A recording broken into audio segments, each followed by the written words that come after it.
내 평생에 하나님의 집에 살면서 하나님의 아름다움을 바라보며 그 하나님의 아름다움을 사랑하며 사모하는 그것이다 라고 이야기하고 있습니다.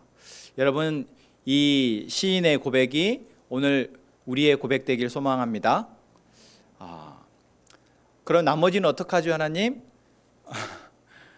하나님의 집에서 하나님을 바라보며 하나님을 사랑하는 것 너무나 좋은데, 그럼 그 나머지는 어떡하죠, 하나님? 그 남은 시간, 나머지 시간은 어떡하죠, 하나님? 이러한 의문이 우리에게 있을 줄 압니다. 그 의문이 오늘 말씀을 통해서 또 하나님 주신 지혜로운 답으로 여러분에게 찾아가시기를 축복합니다. 여러분에게 있는 여러 관계들 속에서 내가 생각할 때 이 사람과는 참 좋은 관계이다 라고 생각하는 사람들이 있을 겁니다. 그 사람과의 관계는 참 유익하고 좋은 관계다. 참 그 사람과의 관계가 나에게 힘이 된다. 그런 관계들이 있죠. 어떠한 사람과 그런 관계 가운데 있으십니까? 그래서 참 그 사람과의 관계는 참 소중하다. 그 사람이 참 소중하다라고 생각되는 사람이 있을 겁니다. 어떠한 사람이 그러신가요? 당연히 옆에 앉아 계시는 가족들이 그런 관계, 그런 사람일 거라 믿습니다. 그러시죠? 3명 대답을 네. 쑥스러워서 대답을 못 하신 거잖아요. 내 옆에 있는 내 가족, 내가 사랑하는 사람, 그 사람과의 관계가 사실 좋은 관계이고 내게 유익하고 나를 행복하게 해주는 관계일 겁니다. 사실 그래야 하고요.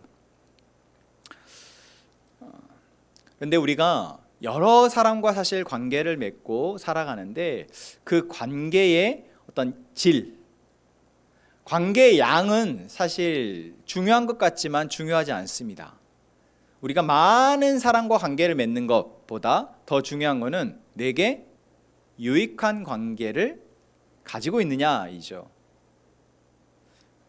근데 여기서 정말 더 본질적인 질문은 뭐냐면, 나는 과연 좋은 관계를 맺을 줄 아느냐라는 거예요.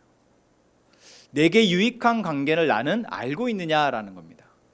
어떤 사람과 만나게 되어지고 그 사람과 대화를 하게 되어지고 그 사람과의 시간을 보내면서 나는 이 사람과의 관계를 좋은 관계로, 내게 유익한 관계로 맺어갈 수 있느냐라는 거죠.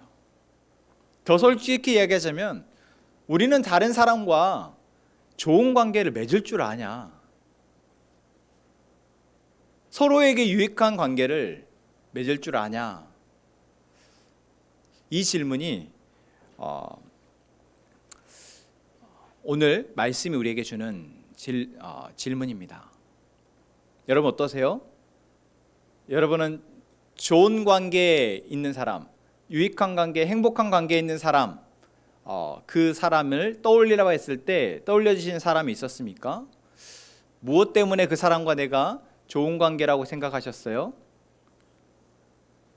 그럼 그 사람도 여러분과의 관계를 좋은 관계, 행복한 관계라고 생각할까요? 아무리 생각해봐도 딱히 좋은 관계라고 할 만한 사람이 떠올려지지 않는다. 너무 슬플 것 같습니다.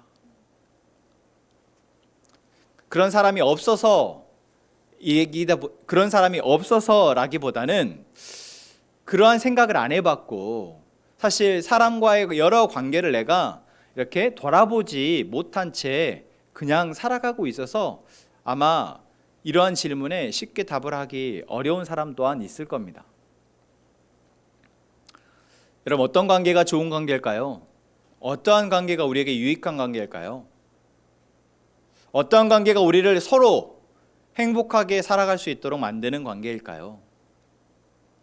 이번 수련회 때 이런 이야기를 좀 브레인스토밍을 하고 서로 이야기도 하고 발표도 하고 그러면 좋을 텐데 이제 생각이 났네요.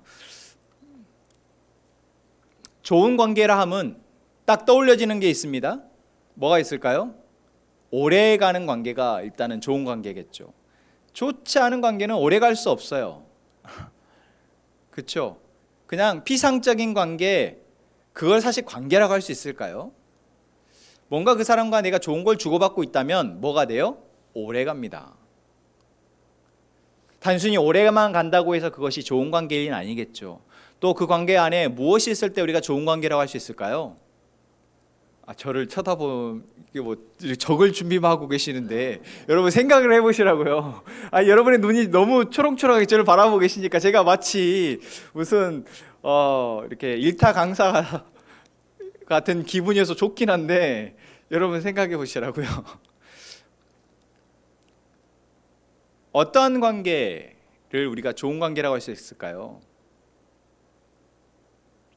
생각해 보세요. 여러분 어떤 사람과 관계를 할 때 좋다 마음이 드세요?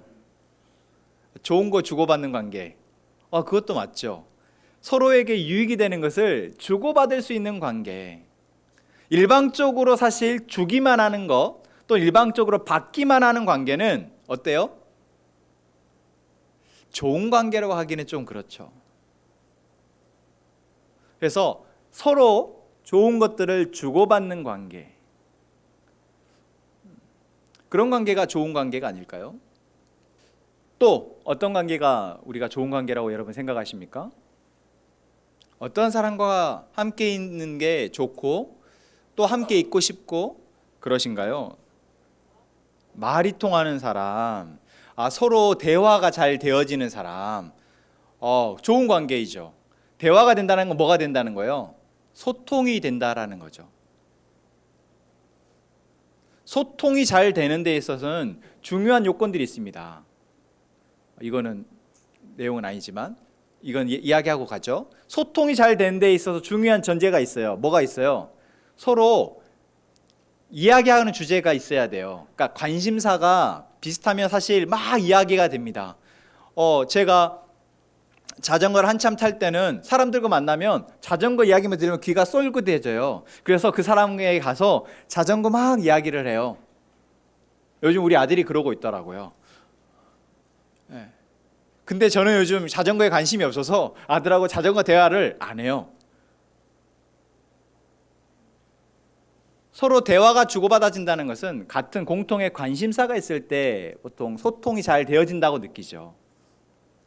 또 소통이 잘 되어지는데 중요한 조건이 또 있어요. 뭡니까? 서로 진실을 할 때 좋은 소통이 일어납니다. 서로가 서로에 대해서 내가 하는 말에 대해서도 솔직하게, 진실하게 내 감정이나 이런 것들 뿐만 아니라 상대방에 대한 마음 또한 진실하게 서로 이야기할 때 좋은 소통이 일어나죠. 다시 돌아와서 소통이 일어나는 관계가 좋은 관계라고 할 수 있습니다. 이런 관계 속에서 우리는 무엇이 싹틉니까? 신뢰가 싹트죠. 결국 좋은 관계는 어떤 관계예요? 신뢰할 수 있는 관계입니다. 처음에는 그냥 서로 비슷한 주제 이야기를 나누다가 그 사람과 뭔가 좋은 것들을 서로 주고받게 되어지고 그 사람과 약속이 서로 되어지면서 그 약속이 잘 지켜지고 서로 하는 대화 속에서 그 대화가 신뢰할 수 있는 대화로 이어지게 되면 이제 우리는 그 사람과 오래 갈 수 있게 되어지죠.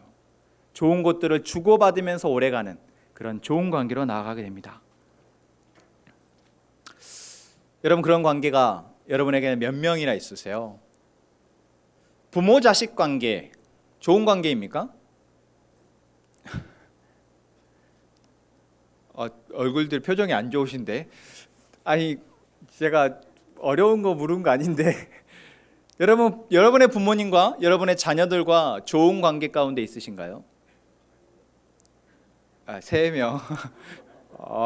야, 예찬이 얘라고 크게 엄마가 뿌듯해하는 저. 근데 실제로 엄마가 옆에 있어서가 아니라 정말 예찬이는 그렇더라고요.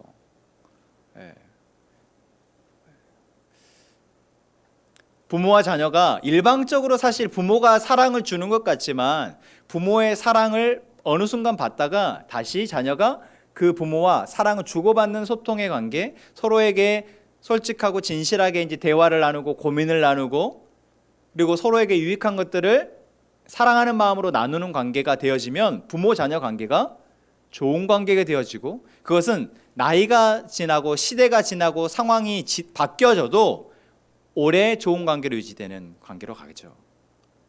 부부 관계도 그렇습니다. 여러분은 부부 관계가 좋은 관계이십니까? 좀 붙어 앉아 부부끼리 좀 붙어 이렇게 딱 붙어가지고 서로 막 제가 무슨 이야기하면 막 서로 이야기를 주고받는 이렇게 커플들이 있어요. 그럼 뭐였다라는 거예요? 좋다는 거죠. 예. 뭐 하나의 주제가 던져지면 야 나는 이런데 너는 어때? 하면서 막 이야기를 주고받아요. 평상시 어떻다? 대화를 잘 나눈다라는 거죠. 서로 힘들 때는 힘든 것을 나누고 좋은 거는 좋은 걸 나누고 그렇게 같이 살아가고 있는 좋은 관계라는 걸 보여줍니다. 여러분 친구들은 어떻습니까? 여러분 주변에 그러한 관계 가운데 있는 친구가 있으신가요? 그런 친구가 있느냐 없느냐는 뭘 보면 알 수 있어요. 내가 좋은 일이 생겼을 때 먼저 이것을 나누고 싶은 친구, 떠올려지는 친구가 있으면 그 친구는 그런 관계라 생각할 수 있죠. 그보다 더 내게 정말 어려운 일이 생기고 힘든 일이 생겼을 때 전화하고 싶은 친구, 만나고 싶은 친구가 바로 그런 관계, 좋은 관계 가운데 있는 친구가 아닐까 생각합니다. 여러분, 이 좋은 관계 가운데 있는 사람이 관계가 많을수록 그 사람 어떤 사람일까요? 건강한 사람입니다. 상황이 어떠하든 그 사람은 안정적으로 자기의 삶을 살아가고 있는 사람이에요. 그 사람이 돈이 많고 적금이 아니라, 그 사람이 많이 배웠고 안 배웠고가 아니라 정말 우리가 삶을 살아가는 건강함과 그 평안함과 행복은 뭐에 결국 좌지우지 된다라는 거예요? 좋은 관계가 얼마나 있느냐라는 것이죠. 그래서 우리가 지금 내 행복을 위해서 애써야 하는 것은 무엇을 해야 하는 것입니까? 좋은 관계를 만들어가는 것입니다. 물론 이것은 혼자 애쓴다고 되는 일은 아니죠. 아무리 내가 좋은 관계를 만들고 싶다고 그런 부모와 자식 간에 그런 관계를 만들고자 아무리 애를 써도 쉽게 되어지지 않습니다. 부부 간에도 쉽게 되어지지 않아요. 친구 간에도 쉽게 되어지지 않습니다. 그런데 그 어려운 일들이 우리 안에 조금씩 되어가고 또한 그것을 되어갈 수 있도록 우리가 우리 자신을 만들어가면 결국 우리는 내가 얼마나 갖고 있느냐, 내가 얼마나 높은 자리에 있느냐, 내가 얼마나 많은 영향력을 가지고 있느냐에 상관없이 건강하고 행복한 삶을 살아갈 수 있을 겁니다. 갑자기 이 인문학 강의가 되는 것 같죠. 제가 왜 이 질문을 할까요? 왜 이 관계에 대한 이야기를 하겠습니까? 여러분, 사람이 내가 그런 관계 가운데, 좋은 관계 가운데 10명, 20명, 100명의 관계를 맺고 있는다 해도 하나님과의 관계가 전제되어지지 않으면, 하나님과의 관계가 좋은 관계 가운데 있지 않으면 결국 그 모든 것은 금방 허물어질 것이기 때문에 그렇습니다. 좋은 것이 계속 좋게 하는 것, 그것을 지속하게 하는 것, 여러분 그것이 진짜이죠. 반짝 좋은 거는 나 저거 사람하고 너무 좋아요 하고 그 다음 주에 관계가 깨어지는 것. 이번 주에 부부가 서로 아주 좋아 죽어서 아주 행복하다 하고 그 다음 달에 언제 그래라는 것처럼 서로 미워하고 서로를 배척하는 그런 관계로 가는 부부들도 봅니다. 결국 사람이 아무리 애를 쓰고 한들 사랑과의 관계 속에서 좋은 관계를 계속해서 유지하는 것은 쉽지 않다라는 것이죠. 우리가 지난주 잠언과 전도서의 말씀을 통해서도 결론이 뭐였습니까? 결국 우리가 삶을 살아가는 데 필요한 모든 지혜와 지식은 하나님에게서 나오는 것이었다라고 얘기했습니다. 우리가 이 세상을 살아가는 데 있어서 내가 많은 것을 누리고 많은 것을 얻고 많은 것을 할 수 있게 되어진다 할지라도 그 모든 것이 하나님과 함께하는 관계가 아니면 헛것이다 라고 이야기했습니다. 헛된 것이다 라고 말씀을 나누었어요. 관계 역시 그렇습니다. 우리가 정말 많은 사람들과 좋은 관계를 유지하려 애쓰는 것보다 더 중요한 본질은 내가 지금 하나님과 어떤 관계 가운데 있느냐라는 것이죠. 자, 그럼 묻겠습니다. 여러분 하나님과 어떤 관계 있으십니까? 여러분은 하나님과 좋은 관계 가운데 있습니까? 좋은 관계.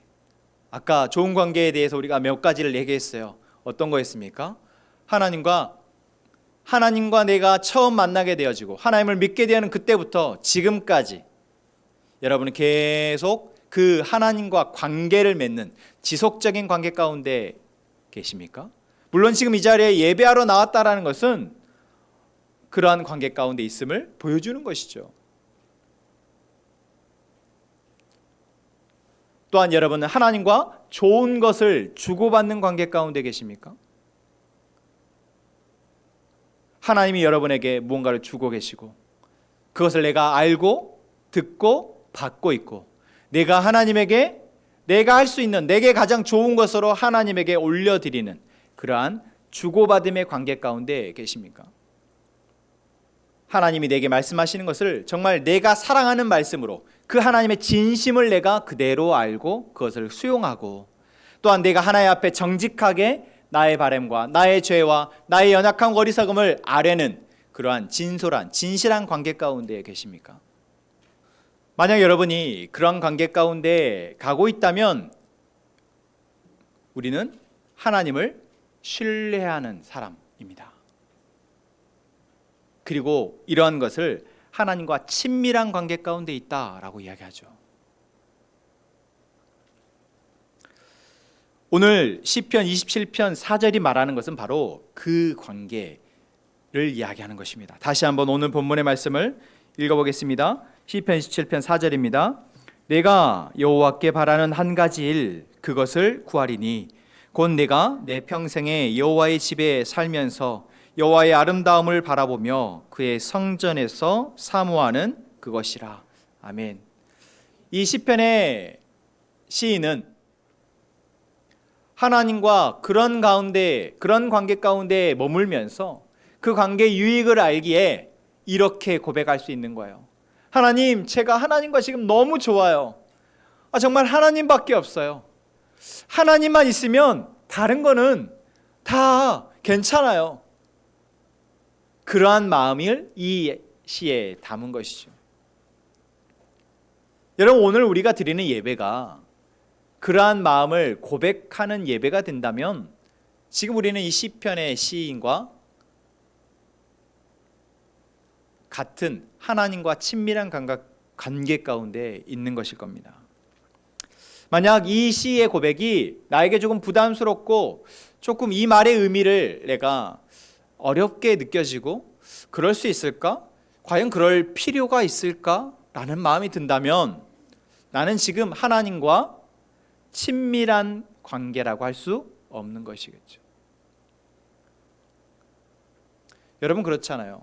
정말 친밀한 관계 또는 사랑의 관계가 더 깊어지면 깊어질수록 이 사람이면 되겠다라는 마음이 들죠. 이 사람이면 내가 내 인생을 살아가는데 충분하겠다. 물론 여러분 실질적으로 그 사람만 있으면 다 충분해요?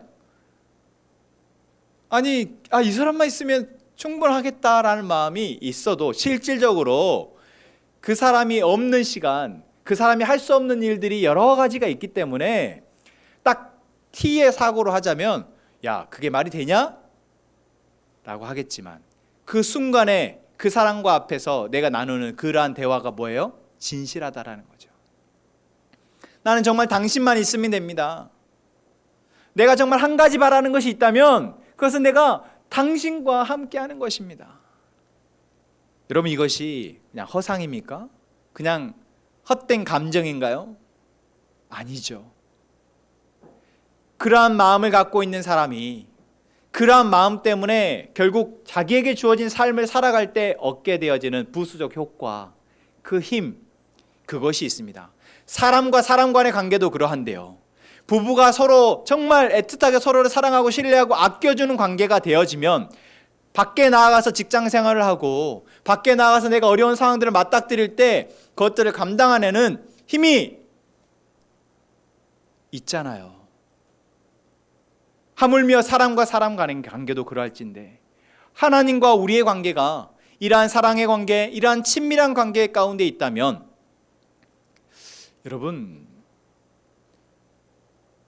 하나님과의 관계 외에 우리가 감당해야 될, 우리가 맞닥뜨리게 될 그 수많은 상황이 정말 큰 문제일까요? 오늘 시편의 말씀은 우리에게 그것을 이야기해 주고 있는 것입니다. 이 시편 27편뿐만 아니라 시편은 총 150편의 시로 구성되어 있죠. 이 150편의 시는 다 하나님과 하나님의 백성의 관계 가운데에서 이제 우리가 그 상황마다 하나님께 올려드리는 진솔한 고백이 담겨 있습니다. 그 고백 가운데는 이런 몇 가지 유형이 있는데, 첫 번째 바로 하나님에 대한 찬양, 그 하나님의 존재에 대한 찬양과 그 하나님의 존재가 내게 하신 일에 대한 감사가 있죠. 조금 전에 저희가 예배팀이 우리와 함께 고백했던 찬양들이 그런 고백들이잖아요. 시편에 여러분들이 한 편 한 편을 시를 읽어 가실 때마다 이 시는 정말 하나님을 사랑하는구나. 하나님이 이 사람에게 얼마나 많은 복을 줬길래 이렇게 하나님을 찬양하고 이렇게 하나님의 존재를 높여드리고 그분의 하신 일에 대해서 이렇게 신뢰하며 감사의 고백을 하고 있지? 얼마나 많은 은혜를 받았길래 이렇게 감사를 하지? 이런 것들을 우리가 보게 되죠. 하나의 시만 우리 함께 보겠습니다. 시편 103편입니다. 우리 함께 찾아볼까요? 시편 103편. 시편 103편 말씀을 같이 읽겠습니다. 내 영혼아 여호와를 송축하라. 내 속에 있는 것들아 다 그의 거룩한 이름을 송축하라. 내 영혼아 여호와를 송축하며 그의 모든 은택을 잊지 말지어다. 여러분, 이 시는 다윗의 시입니다. 우리가 알고 있는 다윗, 우리가 사무엘 상하에서 다윗의 삶에 대해서 이야기했잖아요. 다윗이라는 사람이 하나님께 받은 은혜가 있습니다. 그런데 여러분, 그 은혜가 정말 우리가 흔히 은혜라고 말하는 것처럼 정말 내 삶에 평탄하고 모든 문제가 하나님으로 인해서 다 해결되어지고 그래서 평안하게 안전하게 그냥 마냥 행복하게 살았던 삶입니까? 그렇지 않잖아요. 그런데 다윗은 그 순간순간마다 하나님과의 관계 가운데에서 고백했던 고백들이 이러한 찬양과 감사의 고백이었습니다. 행복해서 찬양하고 행복해서 감사하고 아무 문제가 없어서 감사하고 예배하고 찬양하는 것이 아니었다라는 것이죠. 또한 시편의 또 하나의 주제는 바로 나의 어려움 가운데 하나님의 도움을 구하는 간구입니다. 시편 13편의 말씀을 한번 보겠습니다. 시편 13편. 여호와여 어느 때까지이니까 나를 영원히 잊으시나이까? 주의 얼굴을 나에게서 어느 때까지 숨기시겠나이까? 나의 영혼이 번민하고 종일토록 마음에 근심하기를 어느 때까지 하오며 내 원수가 나를 치며 자랑하기를 어느 때까지 하리이까? 여호와여 여호와 내 하나님이여 나를 생각하사 응답하시고 나의 눈을 밝히소서. 두렵건대 내가 사망의 잠을 잘까 하오며 두렵건대 나의 원수가 이르기를 내가 그를 이겼다 할까 하오며 내가 흔들릴 때에 나의 대적들이 기뻐할까 하나이다. 이 역시 다윗의 시입니다. 다윗이 공공한 상황 가운데, 어려운 상황 가운데 이제 하나님 앞에 간구하고 있습니다. 이 간구에는 무엇이 드러나고 있습니까? 너무 힘들어서 도대체 하나님, 제가 언제까지 이 고난을, 이 어려움을 참아야 하는 겁니까?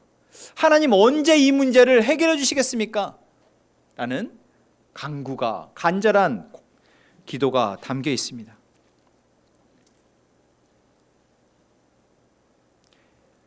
이때 다윗 역시 찬양과 감사했을 때의 다윗과 다르지 않습니다. 무엇이 있습니까? 하나님이라는 존재와 그분과의 신뢰 관계가 있기에 이러한 고백을 한다라는 것이죠. 그리고 이러한 고백이 하나님에 대한 더 깊은 관계로, 더 깊은 신뢰로 나아가게 합니다. 또 다른 시편의 주제는 바로 회개입니다. 시편 51편 말씀을 한번 보겠습니다. 하나님이여, 주의 인자를 따라 내게 은혜를 베푸시며 주의 많은 긍휼을 따라 내 죄악을 지워주소서. 나의 죄악을 맑게 씻으시며 나의 죄를 깨끗이 제하소서. 물은 나는 내 죄가를 아오니 내 죄가 항상 내 앞에 있나이다. 내가 주께만 범죄하여 주의 목전에 악을 행하여 싸우니 주께서 말씀하실 때 의로우시다 하고 주께서 심판하실 때 순전하시다 하리이다. 아멘. 이 말씀은 다윗이 밧세바와 동침한 후 선지자 나단이 그에게 왔을 때 했던 고백이라는 표제가 달려 있습니다. 다윗이 인생에 있어서 여러 가지 실수를 하고 죄를 지었지만 그 중에서 가장 대표적인 죄라고 한다면 그것은 바로 밧세바를 빼앗아서 취하고 그 남편을, 우리아를 죽게 만든 죄입니다. 이때 다윗은 하나님 앞에 정직하게 회개합니다. 선지자가 와서 그 죄에 대해서 깨닫게 할 때 다윗은 왕이기 때문에 피할 수 있지만, 어쩌면 그것을 덮을 수 있지만, 그 선지자 앞에서, 하나님 앞에서 자신의 죄를 고백하고 하나님 앞에 회개합니다. 이것은 죄를 면피하기 위함이 아니라, 여러분, 우리가 흔히 잘못을 구하는 것, 회개하는 것, 이런 것을 죄를 면피하기 위함이라고 우리가 오해하고 있습니다. 왜요? 대부분 우리의 사람과의 관계 속에서 너무나 많이 그런 것들을 접하니까요. 저 사람이 내 앞에서 잘못했다고 하는데 그 마음이 잘못한 것 같지 않아. 진실되지 않아. 그래서 내가 느끼기에 진실될 만큼 잘못했다고 뭔가 말을 하고 또는 행동을 하면 내가 그 사과를 받아줘야지. 이런 마음으로 우리는 보통 이 잘못했단 말을 보잖아요. 그래서 우리가 성경에서 죄를 고백하고 또는 하나님이 회개하라고 말씀하실 때도 그 회개와 죄 고백에 대해서 조금 우리가 너무 오해하고 잘못 알고 있는 것이 많습니다. 사람과 사람 사이는 사실 속을 들여다볼 수 없기 때문에 그럴 수 있죠. 그런데 하나님은요, 내 모든 것을 아시잖아요. 지금 여러분이 무슨 생각을 하면서 하나님 잘못했습니다 하는지, 여러분이 무슨 생각을 하면서 하나님 앞에 무릎 꿇고 있는지 하나님은 다 알고 계십니다. 다윗은 그 하나님이 자신의 모든 것을 알고 계시는 존재임을 알고 있기에 하나님 앞에 숨길 수가 없어서 이렇게 고백하는 것입니다. 그리고 이 고백에는 무엇이 담겨 있습니까? 하나님이 내 마음을 떠나시면, 하나님이 내 삶에서 떠나시면 결국 어떻게 되어질지 알고 있기에 가장 시급한 것이 바로 하나님께 죄를 고백하고 하나님의 은혜를 구하는 것임을 알고 이렇게 고백하는 것이죠. 시편에는 이처럼 인간이 자기의 연약함과 어리석음 가운데에서 범한 죄 가운데에서 그것을 알고 계시고 그에 대한 책임을 물으시고 그에 대해서 결국 심판하시는 하나님께 회개하는 시들이 담겨 있습니다. 여러분, 이러한 시가 시편에 기록되어 있을 때 이 시는 우리에게 무엇을 말하고 있을까요? 너도 회개해야 돼 라는 것을 말할까요? 너도 내 죄에 고백하면 하나님이 용서해 주실 거야, 이것을 말할까요? 그럼 나도 회개해야지. 여러분, 거기에서 한 걸음 더 나아갔으면 좋겠습니다. 그것은 바로 내가 진실되게 하나님 앞에 나와 내 죄를 고백할 때 하나님은 그것을 기다리시고 회복의 은혜를 부으신다라는 거죠. 다윗이 이렇게 고백할 수 있었던 것은요, 시편의 시인들이 자신의 죄를 고백하며 자신의 연약함을 진실되게 고백하며 하나님의 은혜를 구하는 것, 그것은 바로 하나님은 우리에게 은혜해 주시기를 원하시는 분이심을 알고 있기 때문입니다. 여러분, 그것이 없으면 죄 고백이 어려워요. 여러분, 그렇죠? 내가 누군가에게 잘못했다는 말을 하기가 쉽지 않은 이유는 뭐예요? 내가 잘못했다고 했을 때 그 사람이 나를 용서해 줄까? 이러한 불신의 마음이 우리 안에 있기 때문이잖아요. 그러나 시편의 시인들은 하나님과의 친밀한 관계 속에서 하나님이 나를 얼마나 사랑하시는지를 알고 있기에 하나님 앞에 정직하게 죄 고백을 하는 시들을 기록하고 있습니다.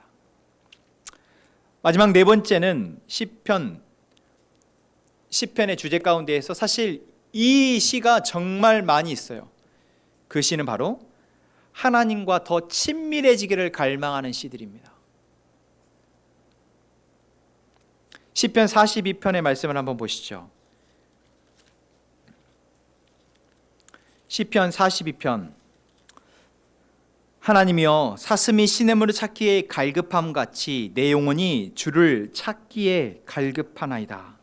내 영혼이 하나님 곧 살아계시는 하나님을 갈망하나니 내가 어느 때에 나아가서 하나님의 얼굴을 배울까.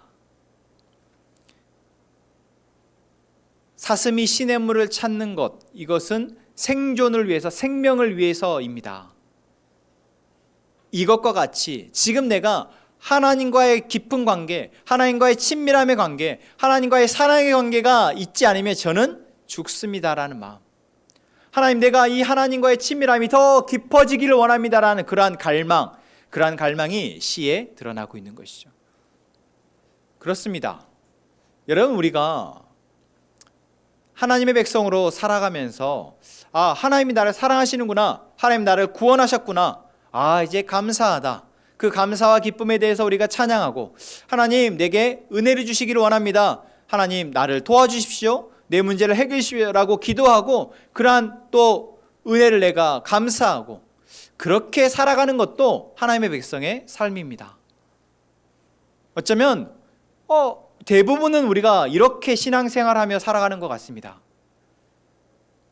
그런데 지난 욥기의 말씀에서도 우리가 나누었던 것처럼 하나님이 바라시는 우리와 하나님의 관계의 끝은 거기가 아니라는 거예요. 하나님이 계획하신 우리와 하나님의 관계는 거기가 끝이 아니라는 것입니다. 다시 말하면 하나님이 우리에게 주시고자 하는 것은 그 정도가 아니라는 것이죠. 하나님 우리에게 주시고자 하는 건 무엇입니까? 하나님과 더 깊은 관계로 나아가서 하나님을 더 깊이 알게 되어져서 내가 살아가게 될 그 풍성한 삶이라는 것입니다. 사실 우리는 사랑과의 관계가 너무 익숙해서 이 말의 의미를 잘 모르는 것 같아요. 더 친밀함, 더 친숙함, 더 깊이함. 저하고 아내하고 알죠? 제 아내가 저를 알고 저도 제 아내를 압니다. 그런데 신혼 전 연애할 때 알던 것과 결혼해서 신혼 때 알던 것과 아이를 낳고 아이를 함께 키우면서 지금 이제 저희가 결혼 14년 차인가? 15년 차인가? 왜 웃으세요? 다 아세요? 이 되어지면서 서로를 알아가는 그 알미 다르더라고요. 그리고 그 알미 조금 더 우리가 보지 못했던 것들을 보게 하고 서로 이해하지 못했던 것들을 이해하게 하더라는 것이죠. 이게 뭡니까? 좋은 관계입니다. 그래서 더 서로를 신뢰하게 되어지고 더 서로에게 유익한 삶을 살게 되며 더 함께 행복한 삶을 살게 하는 것입니다. 여러분, 하나님은 우리를 그러한 존재로 만드셨어요. 사람과 사람이 서로 인격적인 관계 가운데에서 서로를 진실되게 알아가고 서로 좋은 관계를 맺고 그 안에서 더 풍성하게 살아가도록 만드셨다고요. 우리가 세상이 그냥 야, 관계는 다 서로 주고받는 거야. 야, 그냥 적당히 관계 맺는 거야. 너에게 이득되는 것을 취해. 그러면 되는 거지. 라는 세상의 소리들과 우리들의 경험이 이 하나님이 우리에게 주신 이 풍성함의 관계를 전부 다 왜곡되고 훼손시켜서 우리가의 관계의 소망을 잃어버리는데, 하나님 우리를 만드시기는 하나님과 우리가 친밀함의 관계, 아니 더 친밀함의 관계 가운데서 그 풍성함을 누릴 수 있는 존재로 만드셨다라는 것입니다.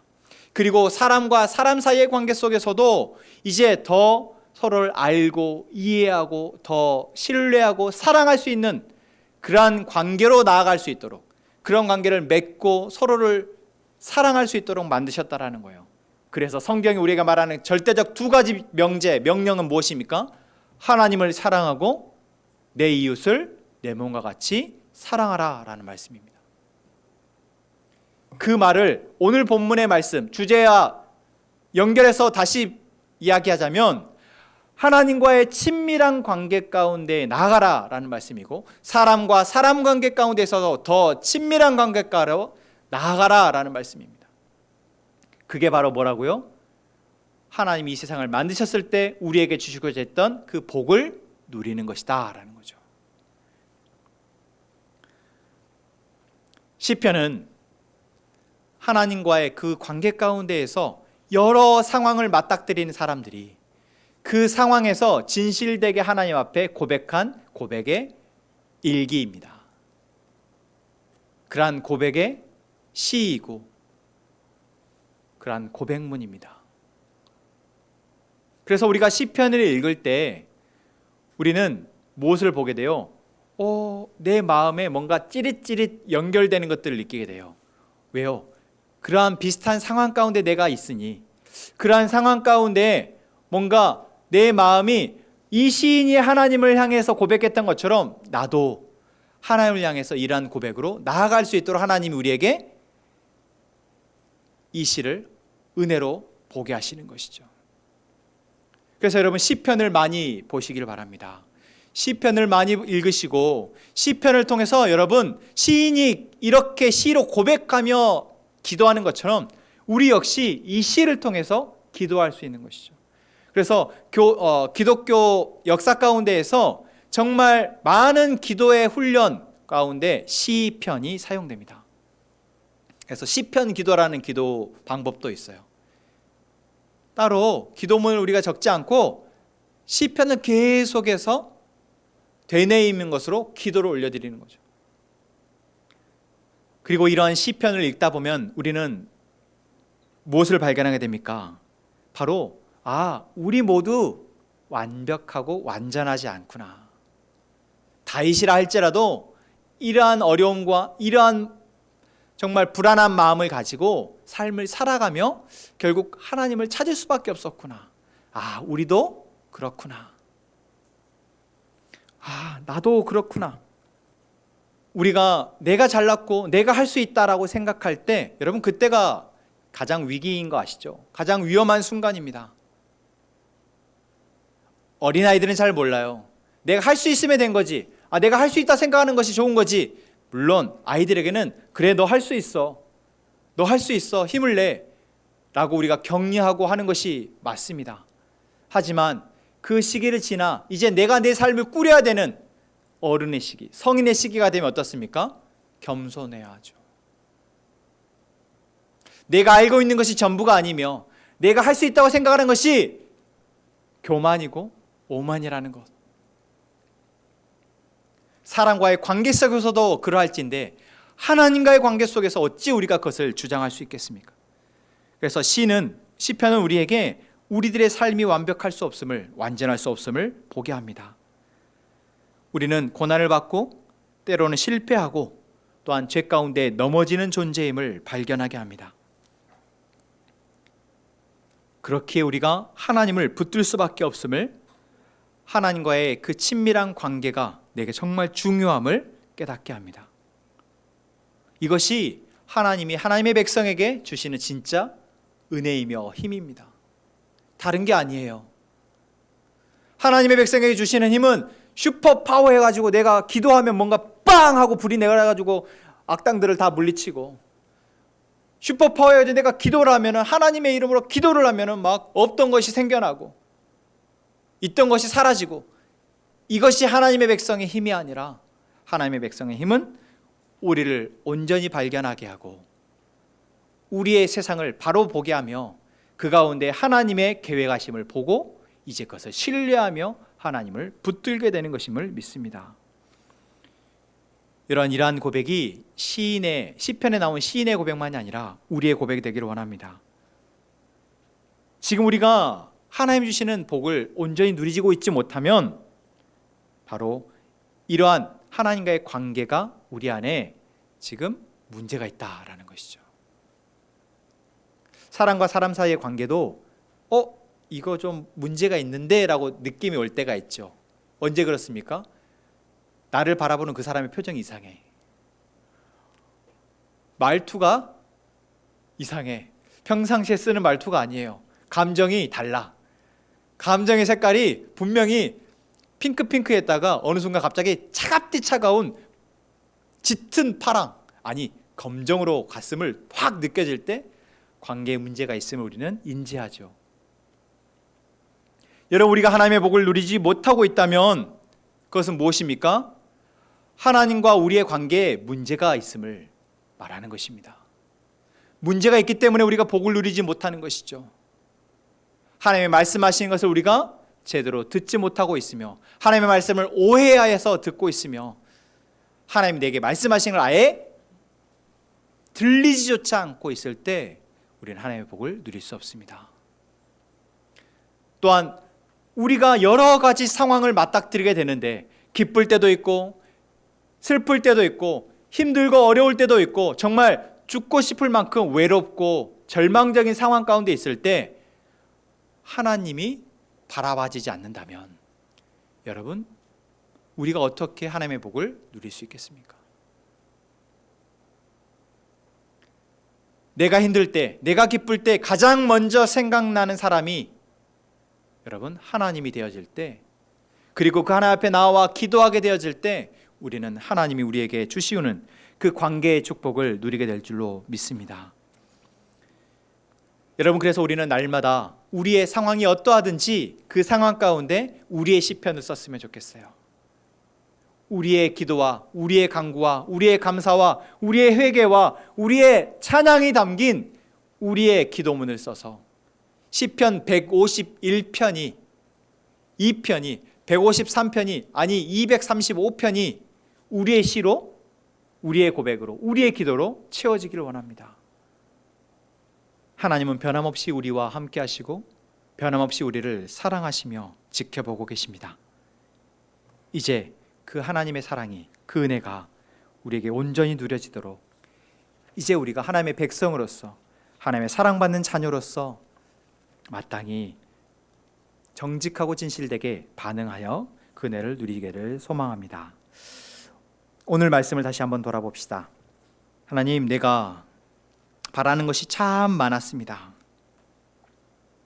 그러나 그 모든 바라는 것들보다 먼저 하나님과의 친밀한 관계, 하나님과의 사랑의 관계를 이제는 내가 바라기를 원합니다.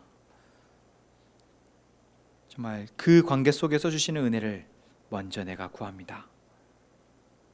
그러기 위해서 주님, 지금 내 마음에, 내 감정에, 내 생각에 들어지는 대로 어떠한 상황에서든지 하나님 앞에 정직하게 진실되게 고백하기를 원합니다. 우리의 고백을 이 시간 하나님께 올려드리오니 주님 우리의 고백을 듣고 그 고백 가운데 하나님의 은혜로 베풀어 주옵소서. 이러한 고백을 담아 여러분의 시를, 여러분의 고백을 기록해 보았으면 좋겠습니다.